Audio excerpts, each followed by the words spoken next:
meeting. My name is Cecilia Malmström. I am a senior fellow at the Peterson Institute for International Economics here in Washington. This panel will talk about trade, which is a bit topical, I would say. Tariff is the single most used word in my vocabulary the last month. So I think you are, even if you're not trade nerds like myself, I think you have not avoided to see what's happening. So the title of this session is Trade Challenges in a Fractured Global Trading System. And we have an introduction, and then we have a discussant. So Professor Sanjay Kathuria is a visiting fellow at the Growth, Finance and Development vertical at CSEP, Center for Social and Economic Progress in New Delhi. He's the co-founder of the Trade Central and a global fellow at the Wilson Center still, I think, no longer, until very recently, yes. And he has worked for decades on economy, development, growth, and integration in South Asia. You have his bio, so I will not read it up. It's an impressive one. We will then have the discussant, Arvind Subramanian, who is my colleague at PEI, and he's a senior fellow there as well. He also has a very long academic career in India and in the US. He was chief economic advisor to the Indian government, 2014 to 18. And he has also worked as an assistant director at the research development at IMF, and both of them have published a lot on India and on development and economics in that region. So we will start with Professor Kathuria, and then we'll have some comments by Arvind. So please, the floor is yours.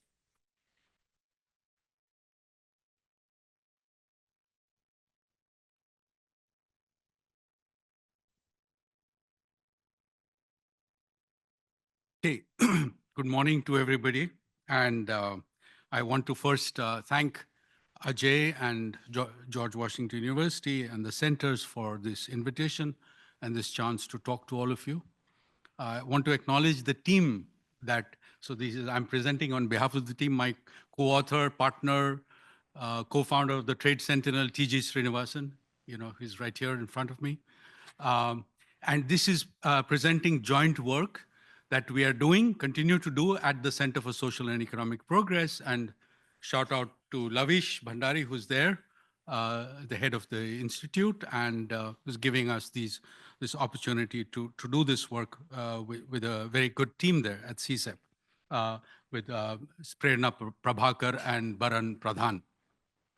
Okay, so today, my focus is,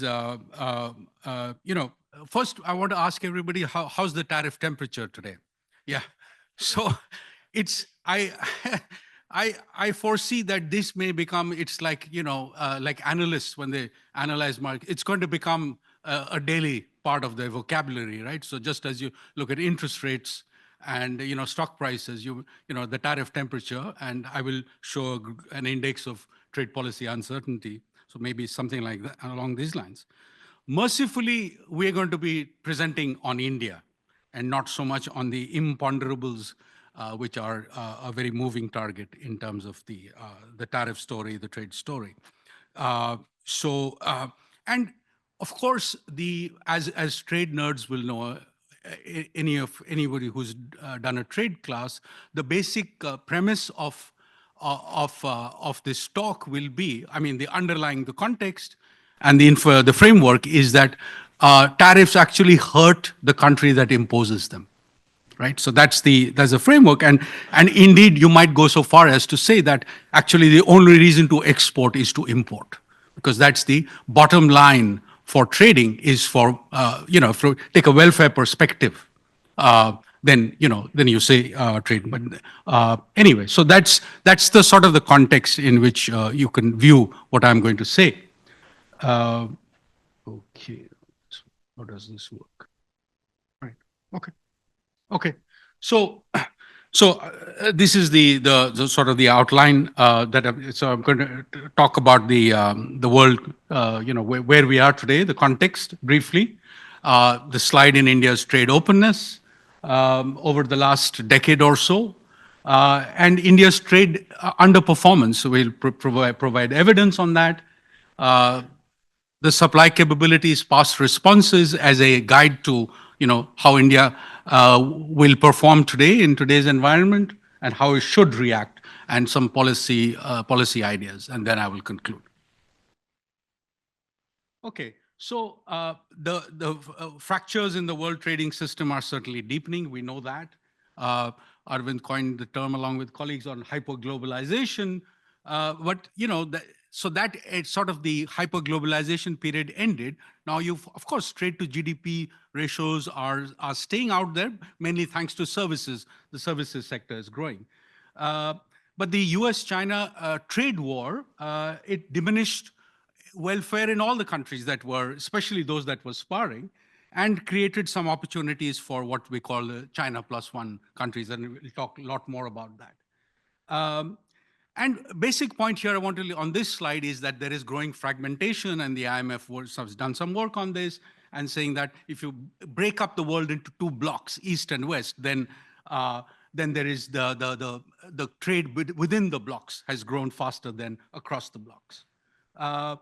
So this decoupling that is ongoing between China and the US, we don't know how it will end, but there is certainly going to be decoupling. It likely spread decoupling to more complex products than has been the case so far.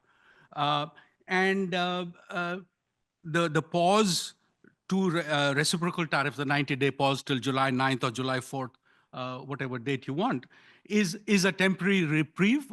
Their tariffs, the average tariffs are still in the 20+ range, Smoot-Hawley levels. And the trade policy uncertainty the IMF has called is completely off the charts, and I'll show you the chart there. And so a collapse of the rules-based trade system is feared. So the near-term outlook for trade is quite grim. The WTO very recently put out its forecast, and it's saying that without the reciprocal tariffs, there'd be a decline of 0.2% in world trade. And if you were to impose those, then there'd be a further decline of 1.5%. And there, of course, could be price pressures on the whole world, right? So China pushing out into other countries, therefore there could be pressures on prices, on export prices throughout the world. And perhaps trade and services may be more resilient. And this could perhaps be a plus point for India. The long term, so we've seen the short term story. The long term outlook is very weak because it is based on a 24 World Bank study on long term growth prospects showed that basically the world growth for emerging markets and for the world as a whole was lower than in the previous decade. So 2022 to 2030. And so if along with this was before the latest trade shock, so this will likely deepen, this prognosis will even deepen further the grim outlook on world trade, which was based on more fundamental issues. Yes. Oh, you got it. Great. Thank you. Okay. So what we've called, to borrowing that term, we've called, are we entering a phase of hyper uncertainty? This is a trade policy index, which is done now several people, but this is, so you can see that, it's gone up. It's not been at this level since 1960, right? So this trade policy uncertainty index. Now so that's sort of the context. Let's go to India now. How has India performed in the past, right? So if you look at India's overall trade to GDP ratio, which one standard measure of trade openness and globalization, and this includes goods and services, then India's trade to GDP ratio kind of peaked in 2011, 2012, right? And it's gone down since then, more or less in a cyclical way. There are obviously ups and downs, but it's gone down, right? And India has performed reasonably well compared to, continues to perform reasonably well on the trade front. But when it is compared to its peers, that's when you have, and when it's compared to its potential, that's when we have the problem come up. So Vietnam, a country with 7% of India's population, now exports more manufactured goods than India does, right? So it's, from the, just before the trade wars began in 2017, if you see the increase in market share of manufacturers, Vietnam is now ahead of India. And of course, China continues to power ahead. Now it's 20% of world manufactured trade and a third of world manufactured output. India is quite weakly plugged into global value chains, and this is absolute values. This is what countries take as inputs from the rest of the world in order to export. These are absolute values, but if you take percentage values also, Vietnam in particular has more than 50% of its inputs for exports coming through this route. And India is at a significantly lower level. And why is this important is because global value chains were the fastest and the most dynamic part of world trade and the dominant component of world trade. Now, here what we have done is computed FDI. So one thing is that you talk about China plus one, right? So these are the sort of the China plus one economies. You can add or take a few, but these are broadly the China plus one economies with China at the very top. Now, this is the latest UNCTAD data for FDI inflows globally. We have compartmentalized the part that goes to developing economies, where all these are included. So China's share is actually gone up very significantly as a share of global inflows into developing economies, and India's more or less stagnated around 3.5%. Vietnam has gone up by 0.2 percentage points. More interestingly, or equally interestingly, if you look at India's own data, where actually we have netted out outward FDI. I don't think we should net out outward FDI. That is a complete different motivation when you're computing FDI inflows, because there's a different set of firms. Indian firms are exporting or acquiring and investing overseas. So not counting outward FDI, you look at this data and you can see a very significant decline in the FDI to India, right? So it's now half of what it used to be in the last 2 years, $26 billion. I believe this is a better representation of FDI inflows. Okay. So, and this is some work that we've done, some nerdy work with TG and Baran Pradhan on. We've done some gravity models and we've done many different iterations of that with all the usual variables in the model, basically to predict, to show what India's exports and trade could have been had India followed world kind of averages of trading. And we find that, in fact, that the missing exports, no matter which model you use, missing exports of India, just in the goods space alone, are in the range of half a trillion dollars, and missing imports are somewhere $250 to $300 billion, right? So this is missing exports according to the exports and imports according to and the missing exports on different corridors. China is the big missing export for India. Pakistan is massive. And so is Bangladesh. So near term, near countries as well as far off countries, India is missing in a lot of these countries. So you might say, should India be taking an inward turn given all the turbulence? But India just simply cannot afford the luxury of what the rich countries are indulging in today in these trade wars and so on, because it remains fundamental to India's long-term growth. Technology, scale, better quality jobs, competition, and so on and so forth, right? So, and a lot of productivity growth comes from trade openness. And even if you compare with China, at its peak, China's trade was 64% of GDP, and India peaked at 56% in 2011. So, we haven't really gone back to those levels yet. So the point here is that India has much room to grow, no matter even if you compare with a giant economy like India's, right? And these are data which show that basically looking at OECD employment data and the coefficients, which work that TG has done, which showing that basically that low-tech manufacturing and merchandise in general is giving you a significant employment, and that we should continue to stress on that. For example, if we compute these lost exports that I was talking about, if you translate that into jobs, then it's actually very significant. We are talking about 69 million lost jobs there, and good quality jobs, mind you. and this could absorb at least 5 years worth of new labor coming onto the market, right? And for women, better quality employment, and so on, right? So what has been, however, then given all of this, now what has been, what do we see? How do we analyze India's past performance? And what can we say about where it should be going in the future?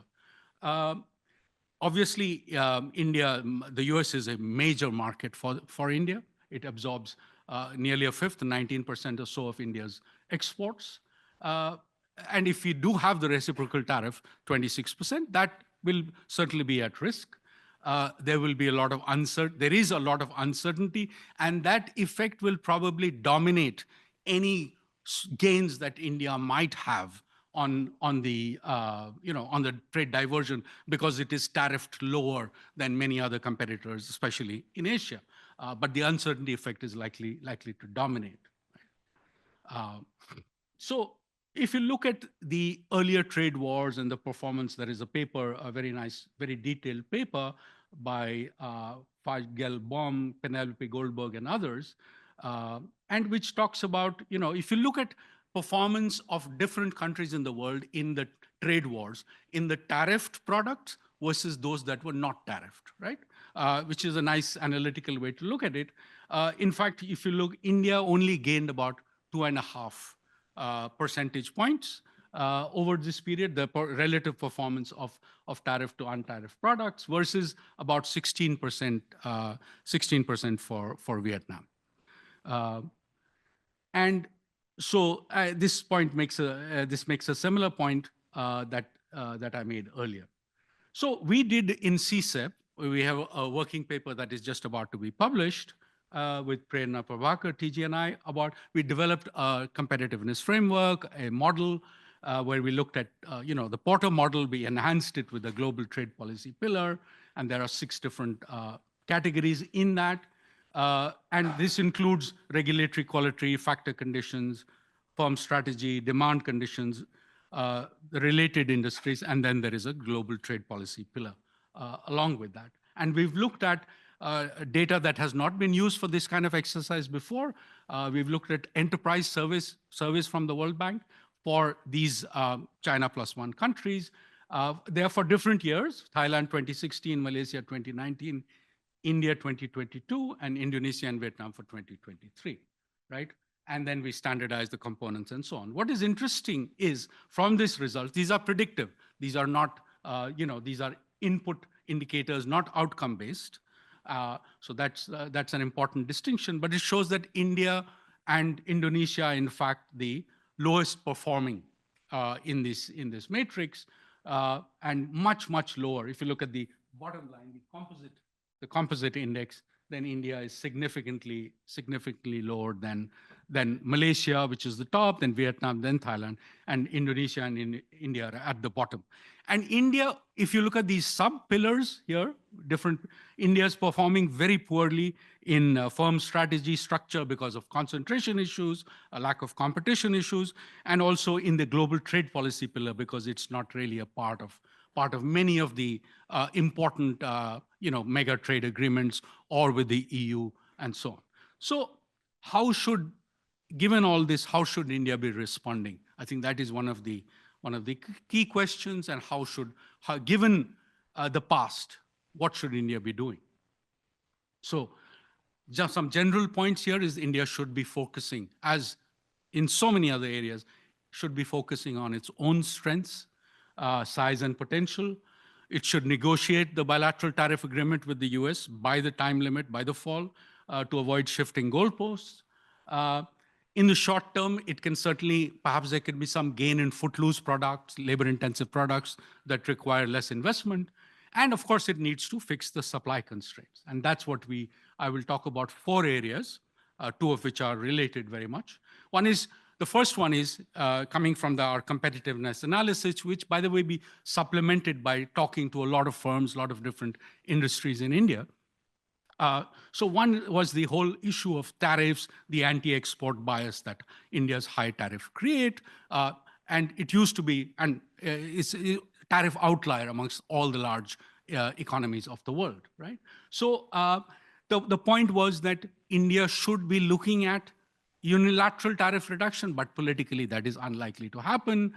So the greater possibility is that engaging in deeper FTAs, right? And in primarily with the EU, the UK, and then relooking at other mega FTAs, right? And instead of seeing the ASEAN FTA as a threat, which currently India is reviewing the India-ASEAN FTA and saying that we have a big trade deficit, so we have to work. That's something we have to relook at. Instead of looking at it that way, it should be looking at actually deepening that India-ASEAN FTA. And these are FTAs for if you do it with large enough trade partners like the EU, UK, USA, and so on, and Asian countries, then the bulk of your trade is covered through FTAs, right? So that is a sort of second best substitute for unilateral tariff reduction, right? And then, of course, you want to do mutual recognition agreements on both sides, right? Because India has imposed non-tariff barriers and other countries also impose non-tariff barriers, right? Regulatory quality is a whole set of issues out there. In fact, we've taken from some very nice work that Shruti has done on the labor, very nice paper on labor issues, labor regulations. And this is coming out to be a very major issue in our discussions when we talk to firms. The thresholds are a major problem, and there's a disincentive to scale in India. And then there's the other issue of improving labor mobility, because India as a whole is not labor scarce, but high growth centers are finding problems in attracting labor. And Tamil Nadu is a good example of how some of these issues have been overcome.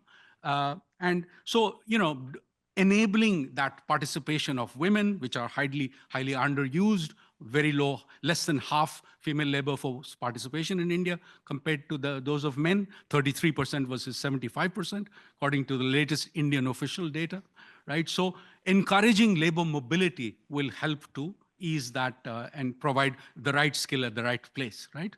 And then there's overall manufacturing ecosystem, efficient urbanization, and so on. And then the fourth point, which is important because of where India's stage of development is, that it is, this middle income trap is now a lot. The last WDR talked about the middle income trap. So technology becomes a very important part of that. And the key component there is competition. It's, incentives and all will play their role. But the key thing is injecting competition to foster greater technology absorption and diffusion, and then technology development. Okay, so finally, when Mr. Vance visited India just last couple of days, he announced the terms of reference for a bilateral, the bilateral trade agreement, and it is very detailed, covers a lot of chapters. And our hope is that at least the phase 1 target, right, which is the fall of this year, hopefully, that will be met. It will, by its very nature, be a limited deal, because I think these terms of references are very ambitious, and these things take years to happen. So the point here, what we want to leave you with is more, will India rise to the occasion? That in some sense, this is, we talked yesterday at dinner, is this a 91 moment for India? And I'm not sure that's the right way to sort of frame it. It is, I think, an opportunity, because 91 moment was a crisis. It's not a crisis for India, right? It's a crisis for the whole world, but not for India in particular. So the framing is somewhat different. It is, can India present itself in a different way? So the rise of India's tariff barriers and non-tariff barriers since about the last decade, but especially since 2017 and 2018, have been completely self-defeating, right? Eroding our competitiveness, high input costs, you don't conclude FTA agreements because of all of that, and so on. And there have been a growing call for reversals in the last few years by Arvind and many others of those who write in the trade space.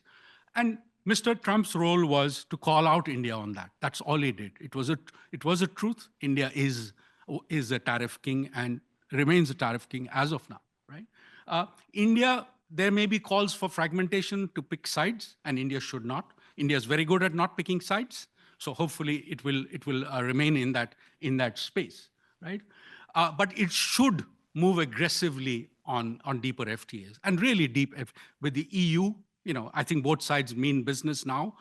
It's been going on for more than a decade, but hopefully conclude that with the UK and make the gold standard of FTAs today is the CPTPP, which USA walked out of when Mr. Trump came first time to power. So it has now every country other than the US, 11 other countries. So that's the gold standard for FTAs. India should prepare itself ambitiously. It's a tough call. It's a tough ask, right? No, we even didn't do RCEP, so CPTPP is longer. But China is not there in CPTPP. So I think India will be encouraged by that issue, right?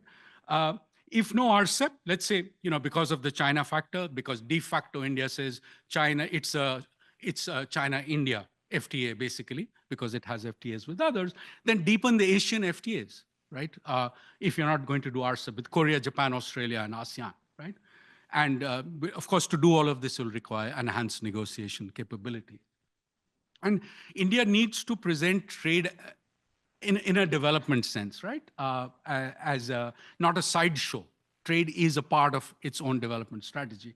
And therefore, and this is the real point here, is that India should pitch itself as the reliable partner, right? The two biggest countries, the two largest trading nations are in a trade war, both on the supply side and the demand side. India, if you include those missing exports and missing imports, then we're talking about $1 trillion of exports and $1 trillion of imports, both on the trade end. So if you include that, India should pitch itself as a reliable go-to partner, rules-based partner, and of course the QCOs and other quality control, non-tariff barriers, removing all of those as well. So thank you very much.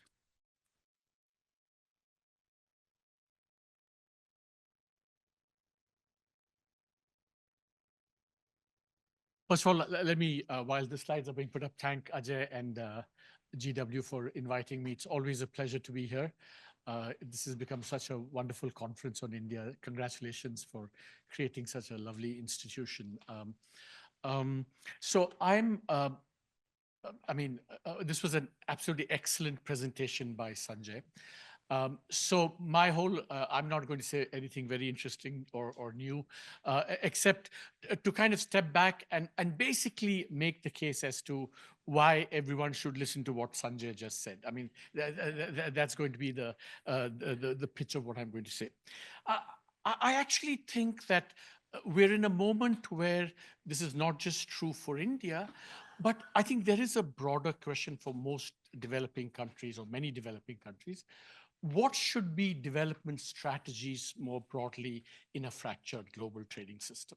I think that's the bigger question that we have. And I'm going to argue that, should there be a deviation from the only successful model of development in the post-war period, which is manufacturing-based, export-based, low-skill-based economic growth? Should there be a departure from that? And I'm going to say not really, that, even though the world has changed, I think this is what India should aspire to. That's going to be the pitch of what I'm going to say. I think there are 4 strategies for development in this new world. One is, the tried and tested model, low-skill manufacturing, and 2 new have been offered as well. One is by Raghu and Rohit, who say, no, this, the world has changed. The exporting opportunities in manufacturing are declining. Tariffs are going up. We're in this deglobalizing, decoupling moment. Therefore, India should focus on tradable services. Then I would say there's a very thoughtful new work by Danny and Rohan and others, which is saying that, it's not just the world has changed because of a fractured global system and the deglobalization, shrinking opportunities, but that the old and tested model is now unavailable for a second reason, that even if you could do the exporting like before, which you can't, of course, the employment bang for the export buck is going to be very different because of artificial intelligence, labor-saving technologies, robotics, so on. So therefore, he is making a pitch for, non-tradable, focus on boosting productivity in non-tradable services. And then there's the fourth strategy. Jahangir wrote a piece yesterday or day before in the Indian Express.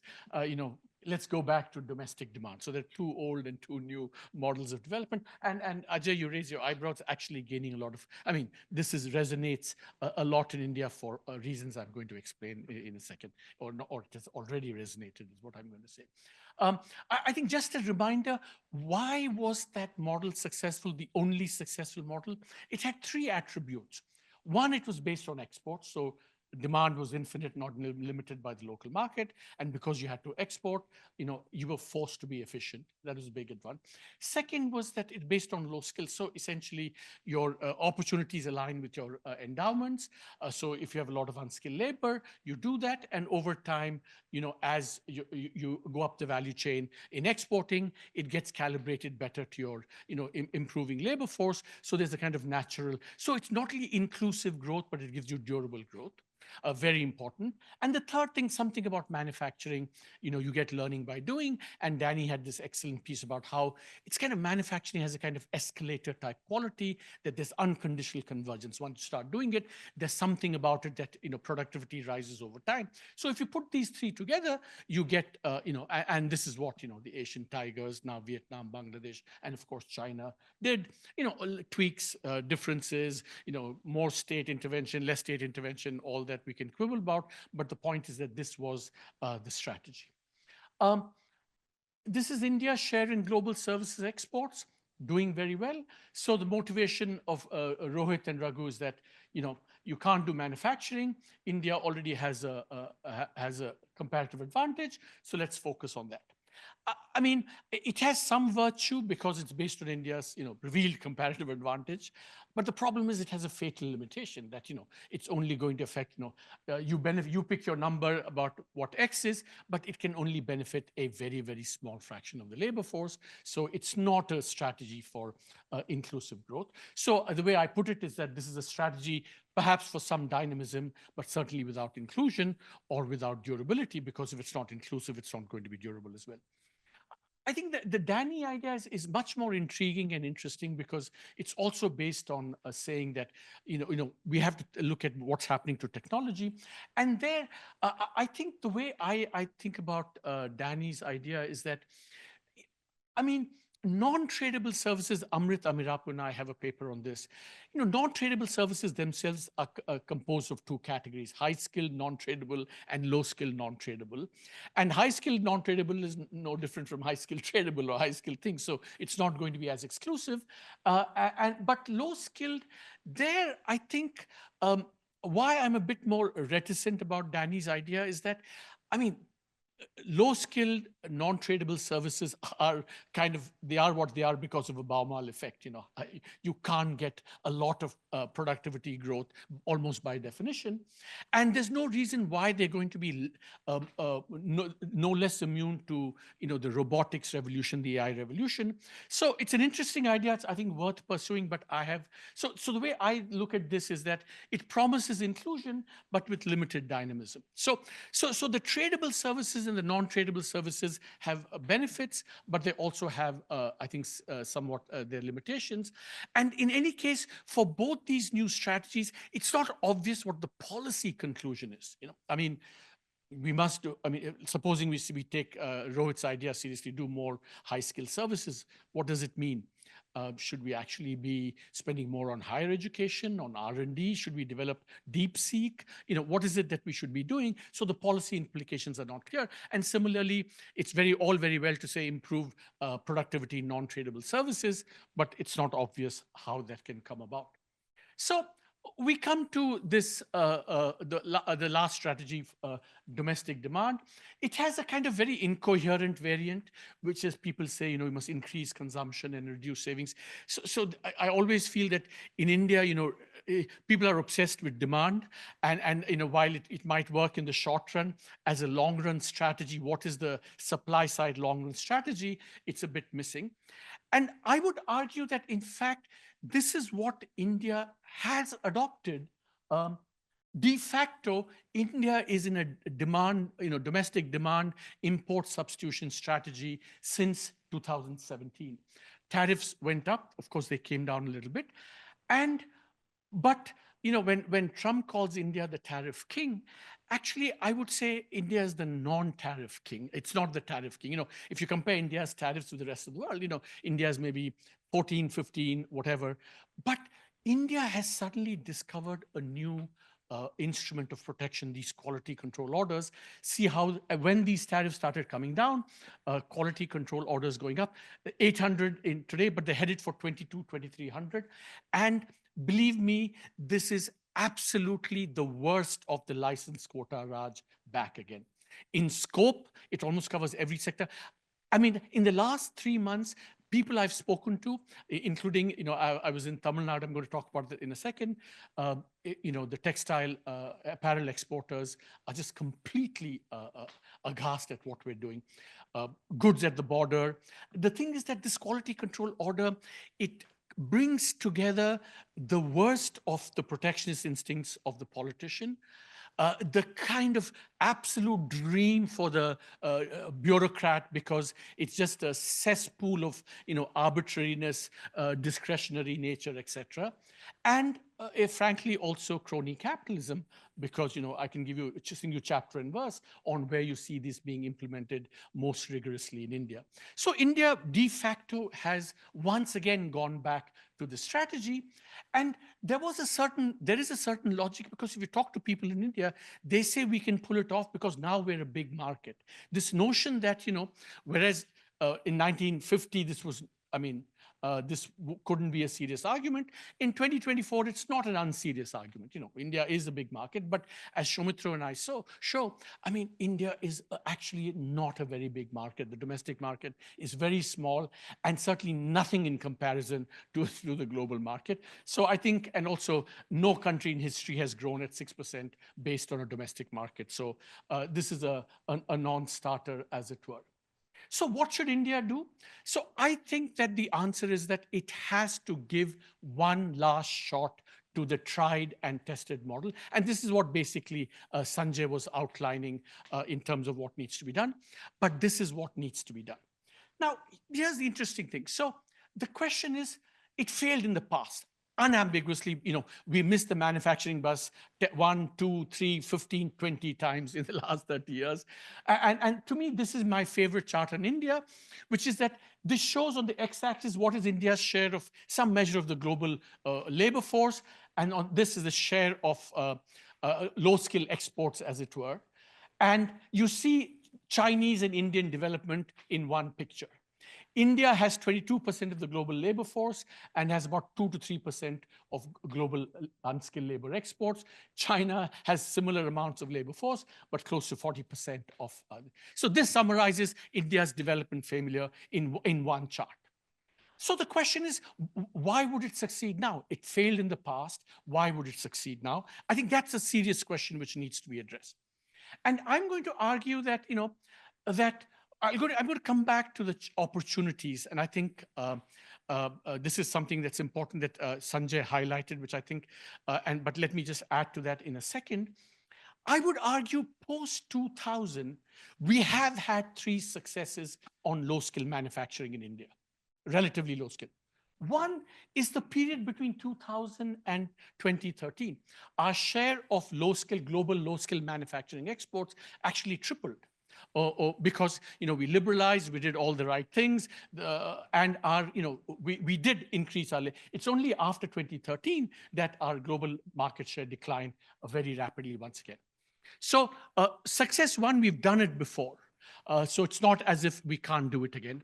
Success number 2 is what's happening on electronics in India. I think there's the whole Apple relocating to India is a very, very serious, a very positive development. There are lessons to be learned from that, whether it's because it's sui generis, because of Apple and China, or because we've done something internally to attract that. It's a lesson that's worth learning. And the third is the Tamil Nadu model, which I'm very fond of. And actually, all of you, the architect of that is actually standing in the room here, and you should talk to him rather than talk to me or listen to me. Vishnu here, who's an IAS officer, who's now at the Kennedy School, is actually standing there. He has been one of the architects of the absolute amazing success of Tamil Nadu in attracting manufacturing. It's happened in the electronic sector, in the automotive sector, in the green space sector, and in the closest analogy to apparel, it's happened in the labor-intensive footwear sector in India as well. So this can be done. What the models are, what the lessons are, I think is an open question. I think on these opportunities that have arisen, time's up. So I think that there is my sense is that the Trump things create this opportunity once again. Whatever happens at the end of the day when the dust settles, I think it is going to be an opportunity. But I am, whether this will happen or not, I am actually quite despondent for one simple reason. Revealed preference, this government embraced import substitution, back to domestic demand-based strategy. Whether external pressure will help some, but whether the tiger can change its stripes, the leopard can change its spots, I'm less hopeful about. So the opportunity is there, but whether it will happen remains to be seen. Sorry to have exceeded my time now. Thank you so much. That was excellent. Two very good contributions on a very topical subject indeed. We have a couple of minutes for questions, but I wanted to ask you, Sanjay, do you have any immediate comments to what Arvind said? No, I think it was all, I think, complementary and reinforcing, the point. So no further comments. Yeah, it was great. Yes, we have a gentleman there.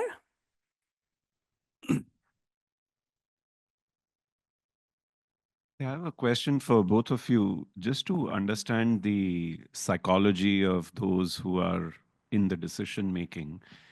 When you propose these ideas and take it to the last mile, can you give us a sense of what sort of conversations actually happen? I'm very curious to understand what the bureaucrats say, what the ministry says. What do they see? Do they just have a wrong model for India's growth? Is it chronism, as you said? Is it protectionism of the local companies? Like, where does the conversation get stuck? I'm very curious to understand. Thank you. You want to start? So I think he will be in a better position to answer that. I can add if, yeah. Arvind? Yeah, see, you were in the room where it happened? Before the protection starts, I think, Viral, it's a great question. And the reason why I think I am less hopeful is that, at the end of the day, ideas and beliefs matter a lot, right?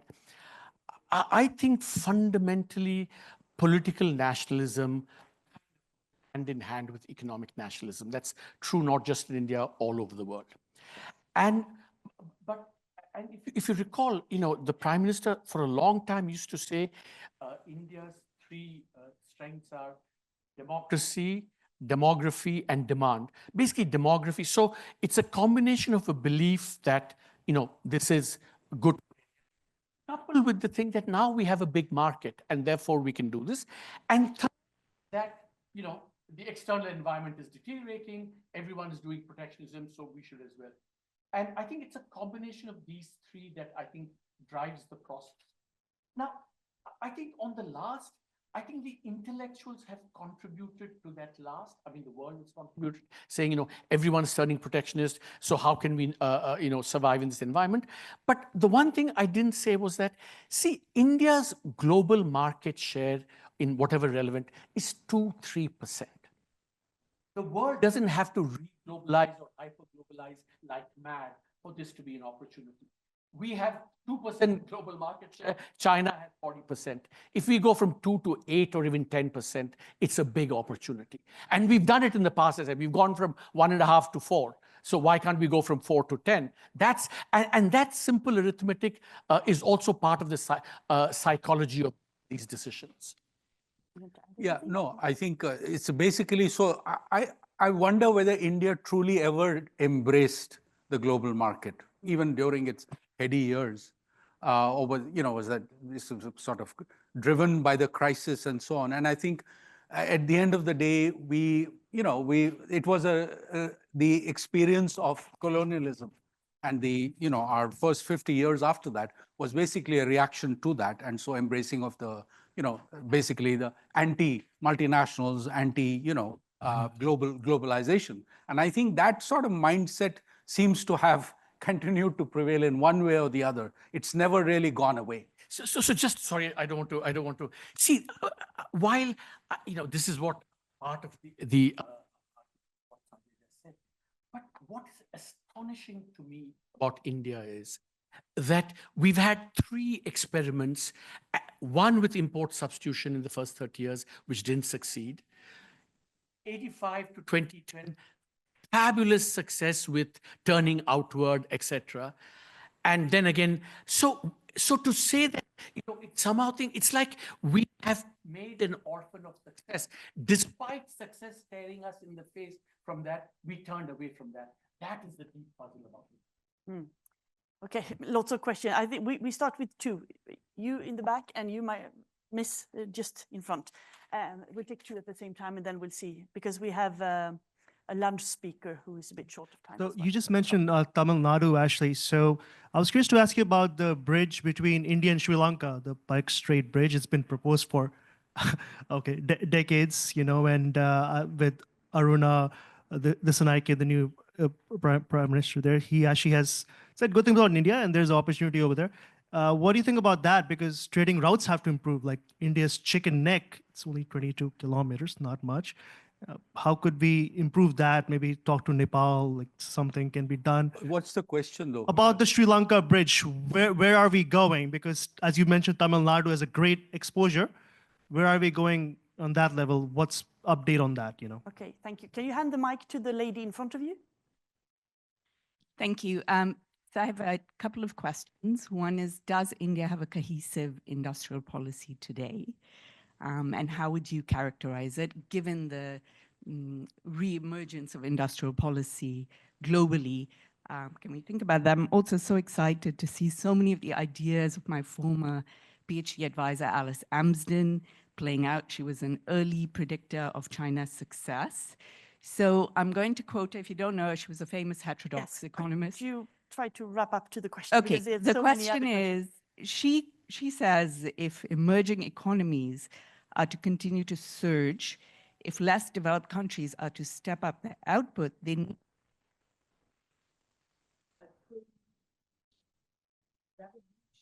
in reasoning about economic development. Is that what we're really talking about in this current trade environment? Is it more collusion or more independence? Wow, that's a whole seminar in itself. Would you like to start, Sanjay? Thank you. Yeah, so the first question on the bridge. So look, I don't know, that bridge, the idea of that bridge has been there for, for decades, for centuries, maybe, prehistoric times. But I think there are realities of India, Sri Lanka, especially there is an idea of the energy exchange, and they're talking about, wind power, for example, coming from Sri Lanka to India and, getting that to India. And the broader point that I'm seeing in your question is that there is a trading opportunity on both sides within South Asia, which is part of the data that I presented. Some of India's biggest lost trading opportunities, and that's both ways, by the way. It's for the South Asian countries and for India. The biggest trading lost opportunities are on both sides of the border. So we are the least integrated region in the world. We don't treat our neighbors as well as we do other countries. Interestingly, we have higher barriers against our near neighbors than we have against the rest of the world. Does India have an industrial strategy? See, I think, the answer is that certainly after 2017 at the national level, we have introduced at least 2 new elements of industrial policy, which is the subsidies program we've had. And we've had Korea-like, Japan-like, the promotion of national champions, how that's going to end. The subsidies program, by the way, has been almost abandoned, which was Cecilia. But I think the more interesting point here is that under the surface, almost every major state in India has been doing some sort of industrial policy or the other. And that's the interesting thing about, Tamil Nadu as well. Incentives, land acquisition, providing land, providing power, working with thing. So the notion that industrial policy is new may be true at the central level, but at the state level, it's always been there. Vishnu, correct me if I'm wrong. Okay. We have time for 2 quick questions. Gentleman there, and then you. Sorry.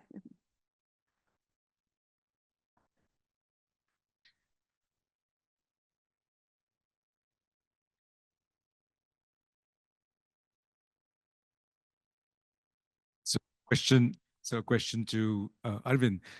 Can you say more about where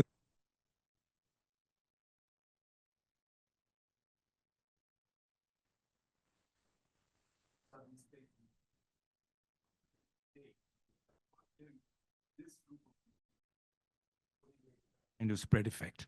Can you give the mic to the young student, please? Yes. Question is,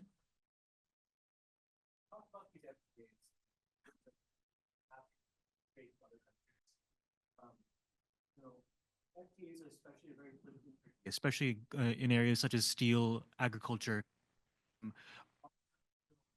are like FTAs that affect all these sectors feasible, or is it better to make a politically viable option in doing sectoral FTAs? And would that be a better strategy for trade integration? Good question. You want to start Yeah. with that one, and then okay, yeah. So I think I think we've tried superficial FTAs in the past, and India's own verdict on those is that they haven't worked, although the yardsticks are very different. The way when it's officially evaluated, it's mostly we run a deficit, so the FTA is not good. But I think it is the opportunity today is for the deep FTAs, because that's when you really get the benefit, the technology transfer, the skills movement, right? The investment, all of that comes with the deeper FTAs, right? And I think, yes, you can have some sacrosanct sectors, like agriculture mostly is outside the discipline, right? The trading discipline globally, it's not just India. So you can have, especially the very, the grains part of agriculture, you can keep that outside of the discipline. And, everybody has very strong subsidies, EU, the US, Japan, everybody. And so I think keeping agriculture aside, but not all of agriculture, parts of it, we should negotiate with a completely open slate, different to what we have done in the past. And I think that is the time, and when I ended, reliable partner of choice for the world, both on the demand side and on the supply side. I think it's a historic moment in that sense. Well, the EU and India has been negotiating for almost 20 years. Now, but now. But now, Yes. I think also there is a momentum. I've been skeptical, but now I think something new is happening. I mean, Just one question. Yes, I think Cecilia, what she said about India and the EU is worth taking seriously. See, I think there's a tendency in this room to say, like FTAs are. If your intellectual inclination, policy inclination is protectionism, it will conflict with negotiating FTAs as well. So it's not as if FTAs are some way of circumventing this beliefs that you have about things. So that's something that, and that's why it's been in the making for 12 years or whatever it is. 20 years. So on Tamil Nadu, I can carry on.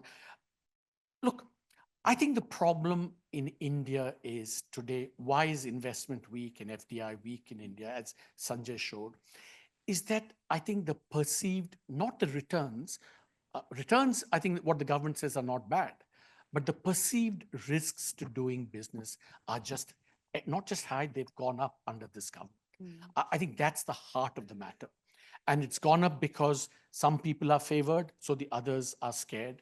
It's gone up, basically the weaponization of the enforcement has transferred over to the economic sphere.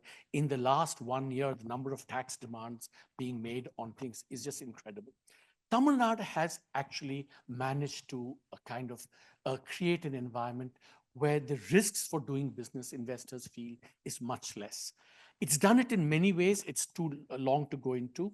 But let me give you just one example. My favorite example, this is the FT piece that I wrote, is that 3 years ago, Ford, again, you should talk to Vishnu, who's here, who actually did all these things. 4 years ago, Ford Motor Companies, which was located in India, said, we want to leave India for business reasons. They wanted to exit, whatever global. The government, remember, in India, if a foreigner says, I'm leaving your country, imagine how the bureaucrat is going to be, his sense of national pride is going to be insulted, and we would make life very difficult. That would be our default option. The Tamil Nadu government actually facilitated the exit of Ford. They said, you have these land issues, these labor issues, we'll help you sort it out. 4 years later, that is last February or March, Ford re-evaluated its global strategy and said, we want to be in India and we want to be in Tamil Nadu, because if they facilitate exit like this, I know the risks of doing business in India are much less. I think there's a real lesson here that all state governments and central governments need to draw from this. Well, I am really sorry. I know there are many questions. I had a long list myself, but we need to thank you for letting us end on a positive note as well. A big hand for our panel. And thank you so much.